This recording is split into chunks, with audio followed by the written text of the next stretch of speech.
I read a story, and we just recorded an episode earlier in the week. I think Steve hosted it about Facebook. I'm sorry. Yeah. What was it? Apple and Twitter. And one of the elements of the story was that Elon Musk was saying that Apple was going to yank the Twitter app from the App Store. It had threatened to, yeah. Yeah. Anyway, so then I saw this post from Elon Musk where apparently he went on a hand-holding tour of Apple headquarters with Tim Cook, and Tim Cook assured him that he never had any intention of removing the Twitter app from the App Store, and that all their difference and Elon Musk said all their differences are resolved. And I didn't say this on Twitter. I rarely say anything on Twitter, but I just thought, how long before the tweet that says they got to Elon? Well, here's the thing. I'm taking this at face value that Tim Cook and Elon Musk settled whatever their differences were. And Musk came out. He didn't just say that Apple wasn't going to do it. He said Apple never had any intention of doing it. That's right. So we'll who knows? Maybe that was just part of their hand-holding agreement. But the behind-the-scenes threat, if it was real, was that if Twitter didn't reimpose the kind of content moderation that Apple wanted, that they would yank it from the store. Well, there are two sets of rules. A friend of mine is a bigwig at Parler, which is a Twitter competitor, and Parler was forced to impose Apple's content moderation policies, not their own, Apple's content moderation policies, to get back on the App Store, because Parler had been pulled a couple of years ago, if you'll recall. I think it was a couple of years ago. But even though Twitter is getting this deal, Parler is not. Wow.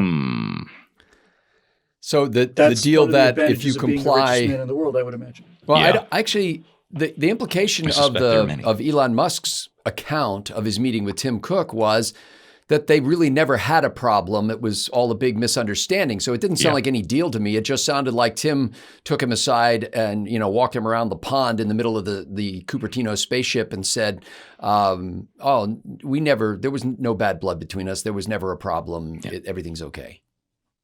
Yeah. Today he settled all family business. A little family business, is that what you said? All family. It's a Godfather reference. He wants to spend some more time with his family. Related to that,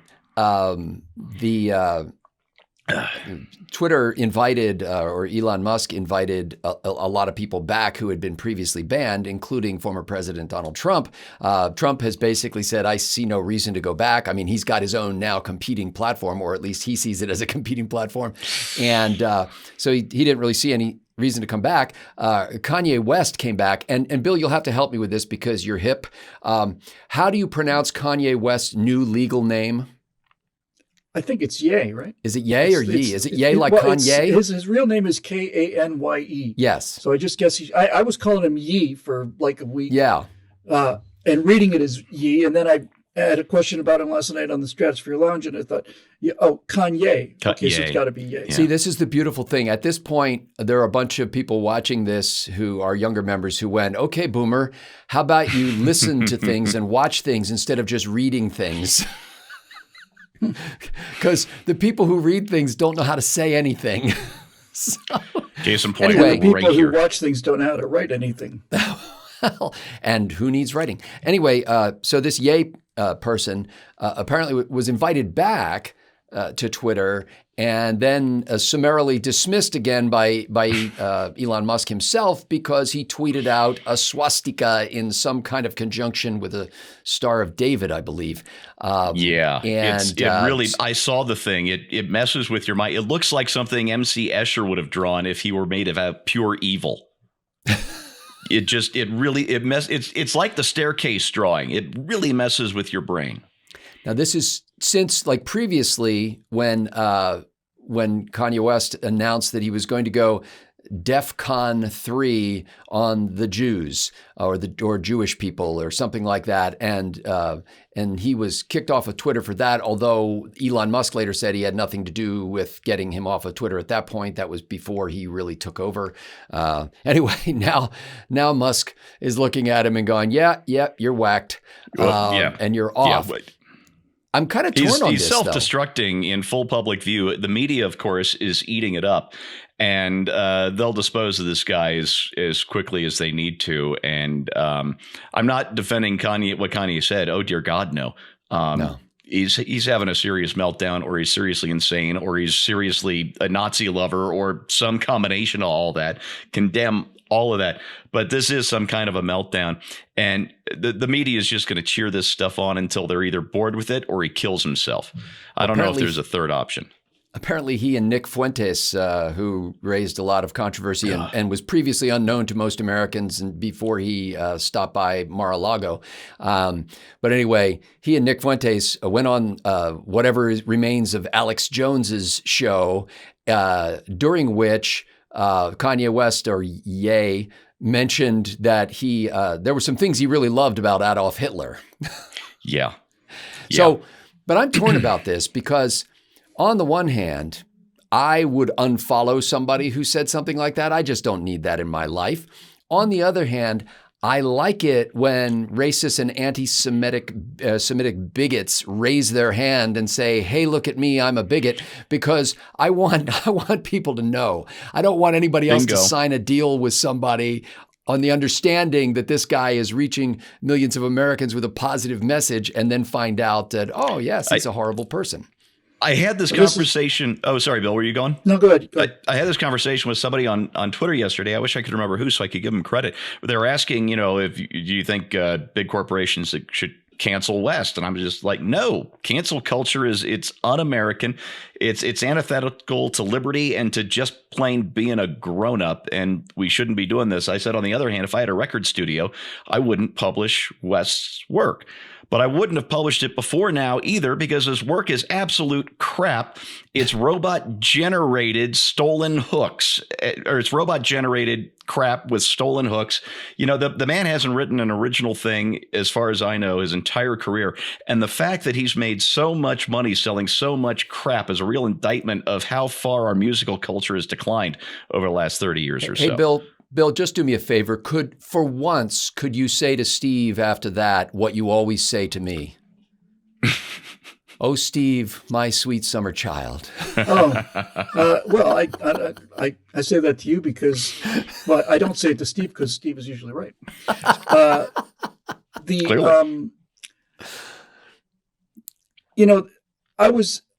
I really think he should be allowed to stay, and I think he should be allowed to stay for the entire on argument Twitter about free speech. Yes, which was made clear to me by my dad. I've told this story many times. He went to Germany, got there in April of 45, so he was there for about the last 10 days of the European War. But he was still there. He was expecting, like everybody else, to get thrown into the meat grinder. Yeah. So he wasn't too fond of Nazis, and he was at the Nuremberg trials and was a part of that too. So when I had heard about the Nazis marching in Skokie, I said, well, geez, Dad, why do they allow this? And he said, because if they don't, then somebody has to decide what's allowed and what's not. Yep. Somebody has to decide. It's either allowed or it's not allowed. And if it's not allowed, now you're on a spectrum of opinion. And I never forgot that. So yes, I think Kanye West I think anybody should be allowed to tweet whatever racist or anti-Semitic stuff they want to tweet. I think they should be allowed to tweet it. From a theoretical point of view, I believe in that. And also from Scott's point, from a practical point of view, I want to know who these people are. To think that somehow they're going to, the argument would be, well, we're going to ban this kind of speech because we don't want to manufacture new Nazis. I find that to be less of a threat to this country than having somebody sitting in judgment of speech. Now, obviously, when Kanye West says, I like Hitler, it was a direct quote, I like Hitler. That's about as far as you can go. I mean, there's no question that's, repugnant speech. But in the course of him saying, I like Hitler and getting himself canceled, he said, well, Hitler did some great things. He built the Autobahn and so on and so forth. Now, if I, as a historian, say that Adolf Hitler built the Autobahn, and if he died in 1938, he would have gone down as one of the greatest Germans in history. Does that mean I'm canceled too? I mean, you see what I'm saying? Where there is no line. It's like the abortion issue, right? It's either conception or birth. There's nothing that happens between those 2 points. Not one thing where something happens. And so you got to pick. Do you want completely free speech, or do you want censored speech? And if you want censored speech, then now you're back in the hands of turning speech over to 22-year-old purple hairs with nose rings who've decided that they don't like what you said, and so you're canceled. Well, and this isn't. It's much less dangerous to have people spouting lunatic opinions than it is to have people censoring the way you think and speak just because they feel like it. And this isn't censorship in the way that we think of it in constitutional terms. I mean, it's not government censorship. It's private enterprise censorship. And you could argue that Elon Musk certainly has the right to have whatever he wants on his platform. But the moment that he kicked Kanye West off of his platform, he said, I'm a publisher. One of my writers violated my terms of employment, in essence, and I fired him. And so instead of leaving him on there and saying, this is a platform, we don't control what people say on it, he just said, I'm a publisher, and therefore opened himself up to liability for what gets said on his platform. That is the most important thing that Elon Musk has said since the Twitter deal. Do you realize the power of that? Yep. For those at home who huge. don't. The reason that Facebook and YouTube, the reason that YouTube is able to suppress our videos, and I don't know how else you would describe the fact that 2,000 people watch a channel with 198,000 subscribers. When you question them about this, they say we're a private company and we have the right to censor you. Well, what the law says is that you are either a publisher or a carrier. In other words, if you are censoring me and censoring everybody else for content, you are making editorial decisions. That makes you a publisher. That makes you responsible for the content on YouTube. And what Musk just said was, yes, that's exactly what we are. But if YouTube is responsible for the content on YouTube, then any one of these millions of copyright violations that go on every day are YouTube's legal problem now. YouTube's position was, hey, as a carrier, we don't have anything to do with it. We just put up a platform. People put whatever they want there, and what they put up there is their business. But once you start selectively editing, you lose the carrier argument. And once you become a publisher, now they get none of the protections that they had before. So they've been having their cake and eating it too for the last 15 years. Yep. And in addition to copyright violations, you also have the so-called hate crime legislation. So you wind up being vulnerable to things that where you'd be punished by the government for saying hateful things or incitement, things like that. Right. They become legally responsible for the content on their platform. And if they're legally responsible for the content of the platform, then they can censor all they want to. They have to protect themselves. But if their claim to the tax exemptions and the lack of legal regulation that comes with being a carrier, then any effort to editorialize is having it both ways. So I didn't hear about Musk saying that that one of my writers said something. No. I'm saying that is in effect what he said. So did he say that I am a publisher? Nope. The moment the moment he kicked Elon Musk off his platform, in effect, he said, I'm a publisher. Because that's completely different than him actually coming out and saying I'm sorry, that wasn't clear. That was his statement that he could kick him off because he said something that Musk disagreed with was a de facto admission that Musk runs a publishing operation, and in effect, Kanye works for him. And so he fired him. If he had said that out loud, no, which is what I thought for 30 seconds there, then that would have been the beginning of the end of all of this stuff. It would have been the end of YouTube censorship. Because if Musk comes out and says that about social media, it's an obviously true statement. Musk has the means to defend himself. And if those rules apply to Twitter, then they got to apply to all the other social media companies, which is what I've been arguing for the last 10 years. And I would argue that your point stands. It's just he didn't literally come out and say that. He said it in effect because he booted Ye off of off the platform. And you can't defend your status as a platform that, that is just, you're not responsible for what's on the platform because it's just a platform. And then at the same time say, oh, that can't be on the platform. Yeah. Elon Musk is one of the last hopes for free speech, not because he's such a committed conservative or libertarian. It's because he's committed to the idea of free speech, and he's the richest man in the world. He can't be pushed around. That's what makes him unique. Is he believes in this stuff, and he's the richest man in the world. So if he were to come out and say that, that would be the end of all of it across all the other platforms. They would literally have to make a quantum decision. Facebook and YouTube and all the rest would have to come out and say, are we a publisher? Are we a carrier? If we're a publisher, fine. If we're a carrier, we don't get to censor anybody. And he could do that. So what I was reacting to, and what I hope is still a possibility, is that Musk will get his house at Twitter in order to the degree that he can then say, all right, clearly I'm a publisher, and therefore we have to play by publisher rules. Yeah, this will take a while to play out. It's been interesting watching the entire establishment come out with their big guns against him these last couple of weeks. And what has he done in the last couple of weeks? He's restored banned accounts of conservatives and libertarians, and he's banned the child porn that was getting trafficked on Twitter. So puts up a content warning for some of the stuff that comes out of the White House is inaccurate. He even, if I understood correctly what I was looking at, he even posted a joke warning on something that he posted. Like he posted some sort of meme, and then underneath it says, "This is satire." Blah blah blah. It's like a standard joke warning that they apparently use for other things. Part of me thinks this whole thing was a honey trap for Mark Zuckerberg, because like the day before this all blew up with the Tim Cook reunion tour of the pond at Cupertino, Mark Zuckerberg came out and said, "Yeah, we think that Apple has too much control over the App Store, and it's basically it can shut down people that it doesn't agree with." So Zuckerberg comes out and says that, and then all of a sudden Elon Musk and Tim Cook burst out into another verse of Kumbaya. There is something charming, I think, and it was always portrayed this way in the news stories I read. The richest man in the world was given a tour of by the CEO of the most valuable company in the world.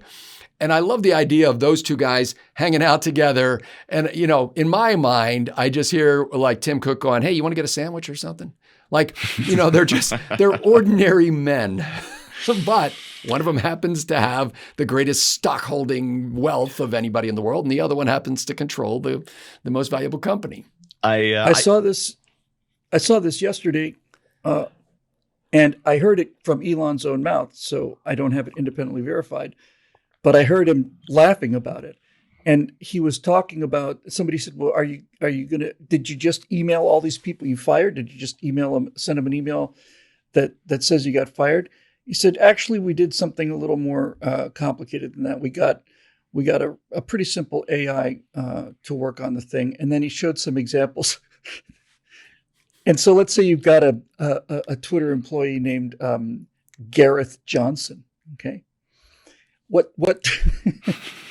What Musk did was he had the AI process it. So what Gareth Johnson got for his termination notice, when he opened it, it was Donald Trump saying, "Gareth, you're fired." And that went to every one of the Twitter employees with their own name on it. "Steve, you're fired." No. Oh, God, that's funny. Is that as epic as it gets? That is great. There's another thing he did yesterday that cracked me up. He said when he announced that he suspended or banned whatever term is correct, I'm not sure. He said, "I did it for the Nazi stuff, not for the image that he shared." And apparently he shared some meme of Musk at his largest. And he said, "I actually laughed at that, and it's inspired me to get in better shape and lose some weight." The guy's self-deprecating, and that can't be easy for somebody who's worth $150 billion or whatever it is. That's why he's different. I'm not saying he's good. I'm just saying Bingo. He's different. And And that ability to laugh at himself and play, and have fun with himself, and to publish his failures, and to one of his landing drones is, of course I didn't read this. What is it? I didn't read the instructions or something like that. Oh, it's called. I think it's just called Read the Instructions. Read the instructions. Okay. Yeah. So this is a guy who's not so bound up in arrogance and hubris. Narcissism is the term, right? Narcissists cannot make fun of themselves. It's impossible for them. And there's a lot of narcissists out there, but he doesn't seem to be one of them by some miracle. Well, one of the other landing barges is a shortfall of gravitas. Oh, is that right? Yes. And then one of the boats that catches the falling fairing halves is named Doug. And the first one is, of course, called "Of Course I Still Love You." Yes. That's that kind of playfulness in a narcissist would be considered to be. It would be, even by laughing at himself, a narcissist would still be unable to handle the fact that somebody was laughing at him, even if it was himself. You don't hear a lot of self-deprecating humor from narcissists. No, you do not.